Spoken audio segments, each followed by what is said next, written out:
In the early morning of May 7, India carried out 14 airstrikes on areas in Pakistan's Punjab province and Azad Jammu and Kashmir, AJK. This operation was named Operation Sindoor, and it was done in response to a deadly April 22nd attack on Indian tourists in Pahalgam, which is in Indian-administered Kashmir. Later that day, Indian officials said the strikes were aimed at destroying terrorist camps and stopping militants from crossing into India. On May 12, Indian Prime Minister Narendra Modi claimed that over 100 dangerous terrorists were killed in the attacks.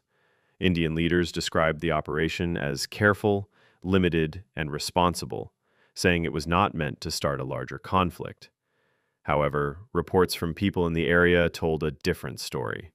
Eyewitnesses, local authorities, and verified images and videos showed that the strikes mostly hit mosques in crowded neighborhoods.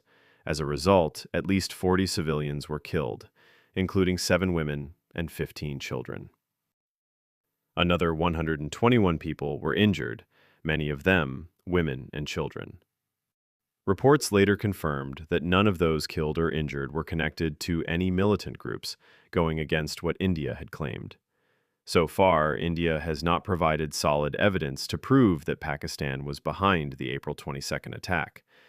India blamed a little-known group called the Resistance Front, which it says is linked to Lashkar-e-Taiba, but no suspects have been arrested, even after a month. What makes the incident particularly explosive, however, is not only India's breach of Pakistan's sovereignty on such tenuous grounds, but also its alleged use of European-made weapon systems in strikes that caused civilian casualties and brought the region to the brink of all-out war between two nuclear-armed states. Although India has not officially disclosed which weapons were used in the May 7 airstrikes, reports in Indian media citing security sources and open-source intelligence suggest that at least some of the strikes on Pakistani soil involved Scalp-E cruise missiles. These missiles, developed jointly by France and the UK under the MBDA consortium, were reportedly launched from the Indian Air Force's newly acquired Rafale multi-role fighter jets manufactured by Dassault Aviation. In its immediate response to the May 7 strikes, the Pakistan Air Force announced it shot down 6 IAF jets, including 3 Rafale fighters. Photo evidence of at least one downed Rafale, specifically a tail fragment bearing the IAF serial number BS-001, confirmed the jet's deployment in the operation and its loss during the exchange.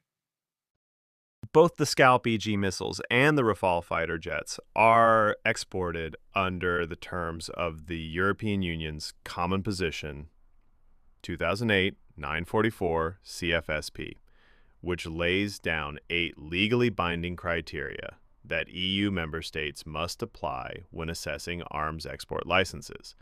These criteria are not optional guidelines, but legally binding obligations under EU law.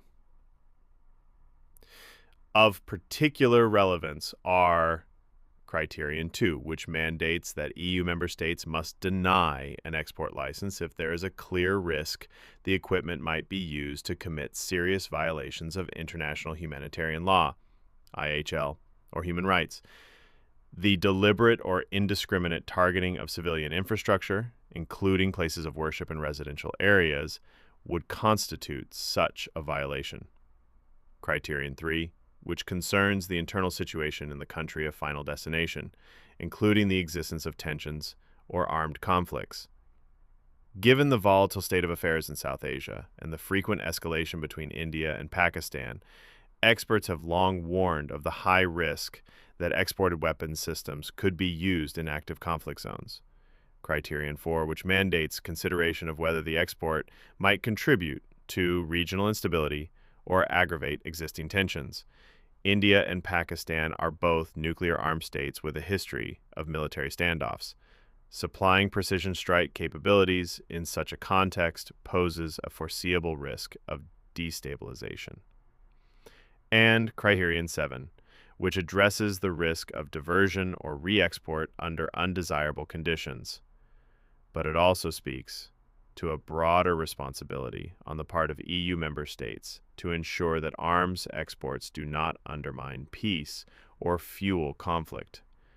The use of EU-origin precision weapons in a cross-border strike on civilian areas, absent any independent verification of combatant presence, raises urgent legal, ethical, and political questions for the European Union. Was this a failure of due diligence, or an inevitable outcome of certain European nations' growing appetite for geopolitical influence through arms sales? Can EU member states credibly claim they had no reason to foresee the risk of misuse?